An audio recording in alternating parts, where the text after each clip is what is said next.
All right, let's dive into Motivation Rising. Sounds good. You handed us this self-help guide, and, well, seems like you're ready to, really ignite some change, Yeah, tackle some personal growth. absolutely. It covers, like, building self-esteem, getting rid of negativity, all that, Mm. and even has practical exercises, which I always appreciate. Real-life examples, too. So Yeah. less theory, more like, okay, here's how you actually do this stuff. Yeah, it's like a roadmap. Yeah, exactly, which is cool. It is. It's fascinating, actually, how this book starts. It lays out the foundation, like, with self-esteem. Yeah. And it really links that strong self-esteem to success in relationships, in your career, even your mental health. Yeah, you know what? That really grabbed my attention too. How the book, didn't shy away from the downsides of low self-esteem. Right. It's not just, oh, you feel bad about yourself. It's like, no, this can really snowball into bigger issues.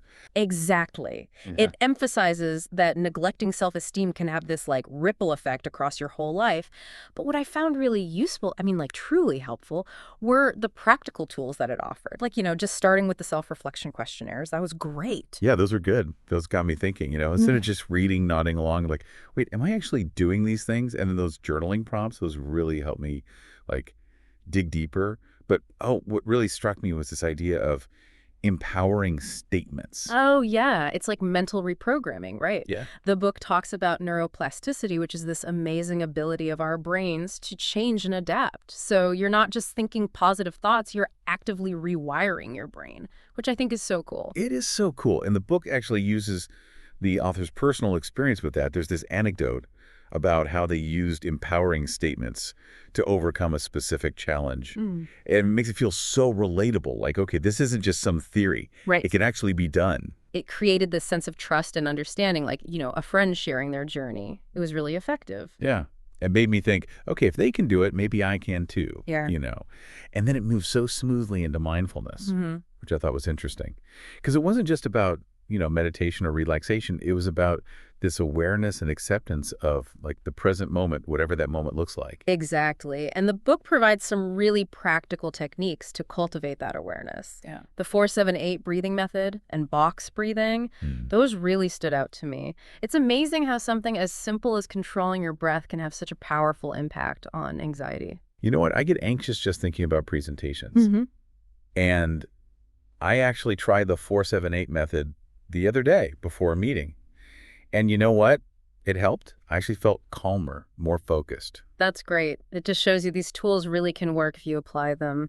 The book also introduced the RAIN method for emotional regulation, which I thought was brilliant. Oh, yeah. The RAIN method. It's like this step-by-step guide for those tough emotions, Instead of getting swept away by anger or sadness, you can use this to approach it with curiosity and compassion. I appreciated how it gave a framework for understanding and working with difficult emotions rather than just trying to shove them down. Totally. Okay, ready to dive into resilience.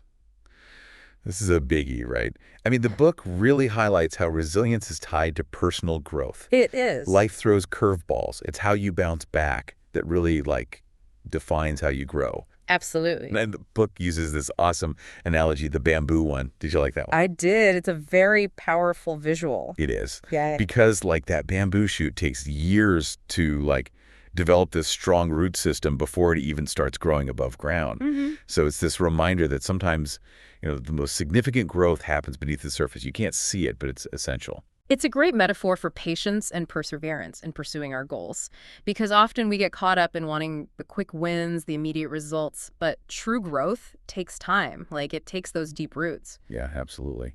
And speaking of shifting perspectives, did you find the part about cognitive reframing interesting? I did. Cognitive reframing is all about challenging those automatic negative thoughts and replacing them with ones that are more positive and realistic. Yeah, and the book gives these great examples of how to, apply this in everyday life. Let's say you mess up at work. Instead of beating yourself up thinking, oh, I'm so stupid, you can reframe it as, okay, this is a learning opportunity. What can I do better next time? It's really about turning those setbacks into opportunities to learn and grow. And what I thought was even more impactful were the real life stories, like Shannon's story about her job loss. Oh, Shannon's story. That one was so real. It was. It showed how she used resilience and cognitive reframing to get through something truly tough. It wasn't just theory, it was real people facing real challenges. and coming out stronger. And that made it so relatable Yeah. and inspiring. Yes. All right, let's move to something super important, emotional intelligence, both in our personal and professional lives. The book calls it like a key ingredient for success. Yeah. In relationships, leadership, basically anything with other humans. Exactly. And it breaks down emotional intelligence into these 5 components. So you've got self-awareness, self-regulation, motivation, empathy, and social skills. It's Yeah. like having a toolkit for navigating the complexities of like human interaction. I love the emotional intelligence toolkit. And it's not just understanding our own emotions. Yeah. It's being attuned to how other people are feeling. Right? Absolutely. That's where empathy comes in. And the book highlights how powerful empathy is in building strong relationships and even resolving conflict. Yeah. The anecdote about the author's sister handling her daughter's tantrum really like brought that to life. Instead of getting frustrated, she used empathy to understand her daughter, and it like diffused the situation. It was such a perfect example of emotional intelligence in action, you know? Yeah. It's not about being nice all the time. It's about understanding emotions and using that to create better outcomes. Exactly. Now, the book tackles social anxiety head on, which I appreciated. The author even shares their own experience with like a high school presentation gone wrong, which I thought was really brave. It was a great way to normalize the experience and show that even, successful people can struggle with social anxiety. It made me feel less alone. Yeah. Like, okay, it's not just me. And then the book goes beyond just saying, yep, this exists. It actually gives a roadmap for overcoming it. Right. And it starts with identifying those root causes. So it explores potential factors like genetics, past traumatic experiences, even just having really high expectations for yourself. And understanding those root causes is so important for like developing effective ways to cope. Totally. And then it gets into those practical steps for managing social anxiety. Like exposure therapy. Yeah. Yep. Cognitive behavioral techniques, relaxation exercises. What stood out to you? I really appreciated the emphasis on gradual exposure. It's not about like jumping into the deep end. Right. Start with smaller, manageable steps, and you gradually increase the challenge as you gain confidence. It's like a workout for your social muscle. Exactly. The book also suggests incorporating role-playing as a way to practice those interactions in a safe environment. It's like rehearsing for a play. But in this case, the performance is real life. One technique I've found helpful, just for anxiety in general, is deep breathing. Like those breathing exercises. The book mentions the 4-7-8 method, which I've also found to be incredibly effective for calming racing thoughts and those physical symptoms. It's like having a portable panic button, something you can use anywhere to regain control. Right. Okay, let's switch gears and talk about something that can be a real confidence killer, negative self-talk. The book positions positive self-talk as a way to, like, build your self-esteem and banish those pesky negative thoughts that sabotage us, It really is. It's like choosing to listen to an empowering playlist instead of a constant loop of self-criticism. Yes, and it ties back to mental reprogramming, right? The book has this powerful analogy of rewiring your brain for positivity by consistently practicing positive self-talk. So you're creating new neural pathways, and those lead to greater self-esteem, resilience. It's not just wishful thinking. No. It's backed by neuroscience, Yeah. which is cool. It is cool. And the book provides some techniques to help you with this, like visualization and daily affirmations. Oh. I used to think visualization was just for athletes and like new age folks. Yeah. But the book explains how anyone can use it to create those positive outcomes. Remember the example of Michael Phelps? He used visualization to prep for his swimming competitions. Oh, yeah. It's a technique used by top performers in all sorts of fields to enhance their performance and achieve their goals.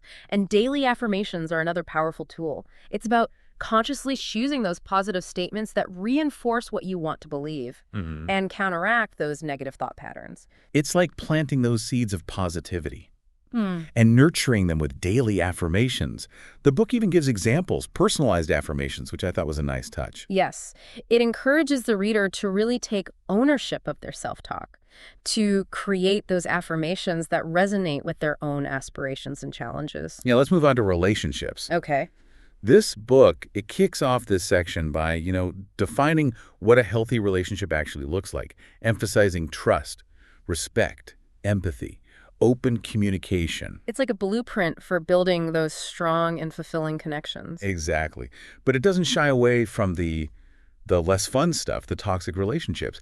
It acknowledges that sometimes we end up in relationships that are draining us, manipulative, maybe even harmful. Right. And it's so important to recognize that self-care is not selfish, especially when you're in those kinds of dynamics. Yeah. The book provides really clear examples of those toxic behaviors, helping you to recognize the red flags and protect yourself. Yeah. Remember those examples? Oh, yeah. Sarah and Lisa, Mark and Jane.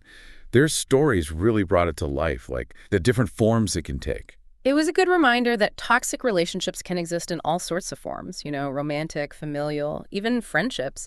And it emphasized how important it is to set boundaries, even when it feels a little uncomfortable.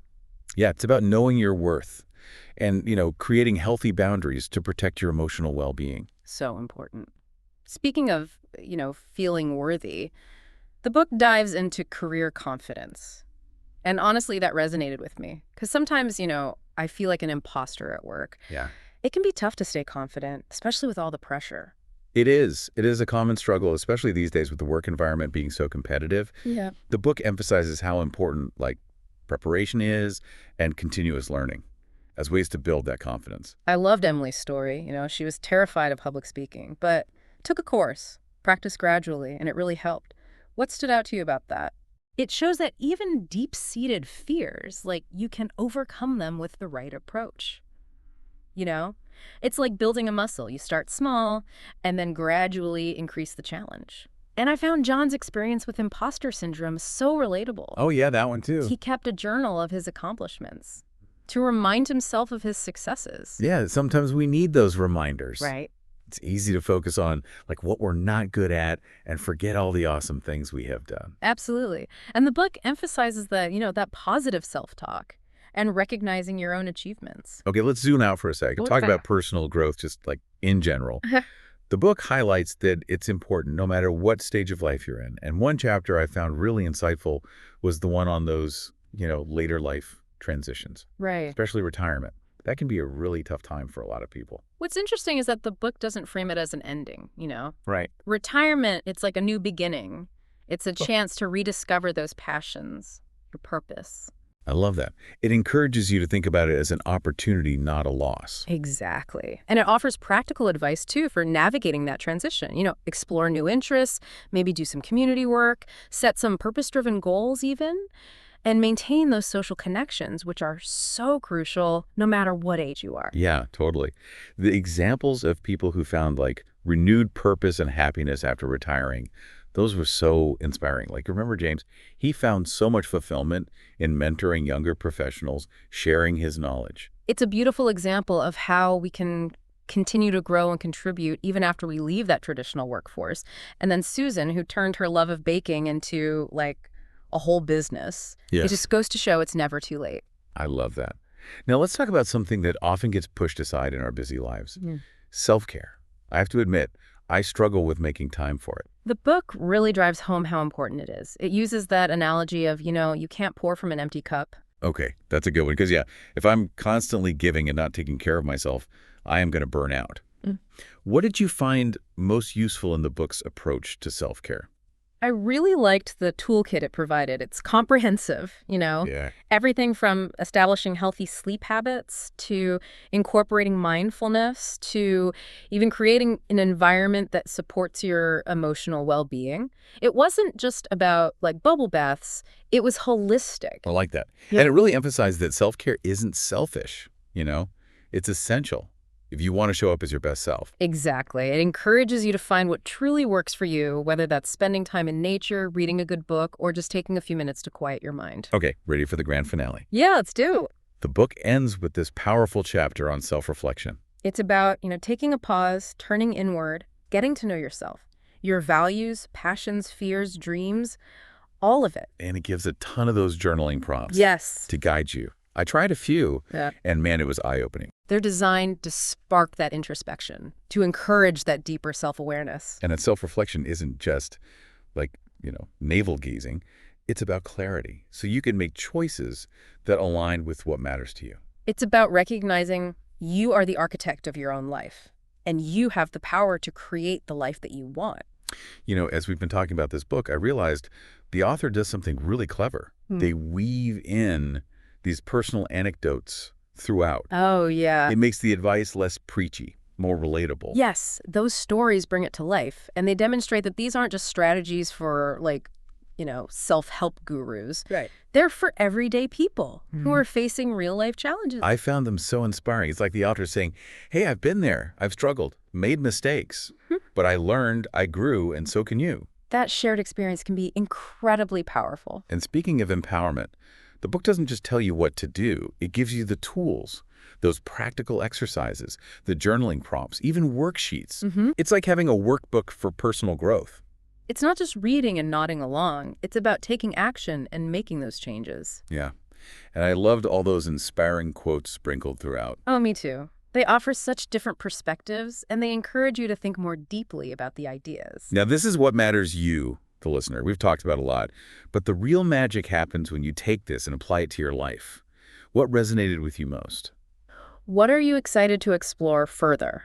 Are there specific challenges you're facing that maybe this book could help with? Take a moment, reflect on what you've learned and how you can use it. Remember, personal growth is a journey, not a destination. It's taking those small steps, making those conscious choices, and celebrating those victories. Don't be afraid to revisit this book, as you move through life. The insights are really timeless. So what are you waiting for? Ignite that inner fire and create a life that's authentic and fulfilling. Now, let's talk about a topic that can be a bit, tricky. Relationships. This book doesn't shy away from the hard parts. It talks about both the good and bad of building those healthy connections. Right. It starts by defining what a healthy relationship even is, those key ingredients: trust, respect, empathy, open communication. It's like the recipe for a strong, fulfilling bond. And then it gets real about the not-so-pretty side, those toxic relationships. It acknowledges that sometimes you find yourself in a relationship that's draining, maybe manipulative, even harmful. And the book doesn't sugarcoat it. It gives clear examples of that toxic behavior, which I found helpful. It helped me to recognize those red flags. It did for me too. And it emphasizes how important it is to set boundaries, those clear lines that protect you, your physical space, your emotional space, your mental space. It's about saying no when you need to, prioritizing your needs. And even walking away when a relationship just isn't working anymore. It's about having that power and creating relationships that are healthy, balanced, and that support your well-being. And that leads perfectly into the book's discussion of networking, which can be a hurdle for many people. Oh, totally. It's like walking into a room full of strangers and you're like, now what? But the book frames it as a skill, an essential one for your professional growth. And it gives these practical tips for approaching it with confidence, like have a few conversation starters in your back pocket. Oh, I like that, like a mental cheat sheet. Exactly. Right. So you're not caught off guard in those initial moments. The book also encourages finding common ground. Look for those shared interests that could spark a real connection. It's about building relationships, not just like collecting business cards. Right. And it emphasizes the importance of following up, Oh, yeah. A quick email, connecting on LinkedIn, just nurturing those connections. Turning those brief encounters into something more. Right. Right. Ready for one of my favorite chapters, the one that encourages us to, really embrace self-reflection. Oh, yes. Self-reflection is so powerful. It's about taking that pause, turning inward, and really getting to know yourself, your values, your passions, fears, dreams. It's like having a deep conversation with your wisest self, uncovering those truths that can guide you to a more authentic life. And the book gives you all those great journaling prompts to help guide that process. Self-reflection isn't just about navel-gazing, though. No. It's about getting that clarity so you can make choices that really align with what matters to you. It sets the stage for living a more intentional life, one where your actions are driven by your purpose and meaning. Okay, for this whole deep dive, what stands out to you the most? What are you excited to explore further? This book is full of practical strategies and inspiring stories. It's up to you to choose what works for you. What resonates with you and how you're going to use it to create the life you want. Remember, personal growth is a journey, not a destination. It's about taking those small steps, those conscious choices, and embracing the process of becoming the best version of yourself. Now that we've covered, relationships, networking, I'm curious, what do you think about the book's take on personal growth for, people later in life? It really resonated with me. Yeah, it was insightful how Motivation Rising addressed those later life transitions, especially retirement. Instead of seeing it as an ending, it was more like, hey, this is a chance for reinvention, new beginnings. I liked how it encouraged, exploring new interests, maybe doing some community work, setting those purpose-driven goals. It really highlighted that personal growth isn't just for, when you're younger. It's ongoing. And it emphasized those social connections, which can be so easy to, kind of let slip during those big life changes. For sure. Those stories of people finding like renewed purpose after retirement, those were truly inspiring. Like James, who found that fulfillment in mentoring, right? Yes. And Susan, who turned her baking passion into a whole business. I love those examples. They really showcased all the different ways that, you can find meaning and happiness in that phase of life. And I think it all ties back to the book's overall message of like empowerment. We have the power to shape our lives. It doesn't matter how old we are or our circumstances. Totally. Speaking of empowerment, one chapter that really got me was the one on self-reflection. Oh, It yeah. felt like the perfect way to like tie everything together. Self-reflection is such a powerful tool. It allows us to step back, examine our thoughts, our behaviors, and really understand ourselves on a deeper level. In the book, it gave us that practical guidance for self-reflection. Those journaling prompts, so helpful. They Yeah. really like pushed me to ask myself some tough questions. Hmm. Think about my values, what motivates me. What stood out to you the most from those? Hmm. It was one that asked what brings me joy. It seems so simple, but it really got me thinking, like what truly makes me happy? And how can I have more of that in my life? Well, that's a good one. It's easy to forget about that, Hmm. in the busyness of life. It's a great reminder to really prioritize the things that like nourish your soul.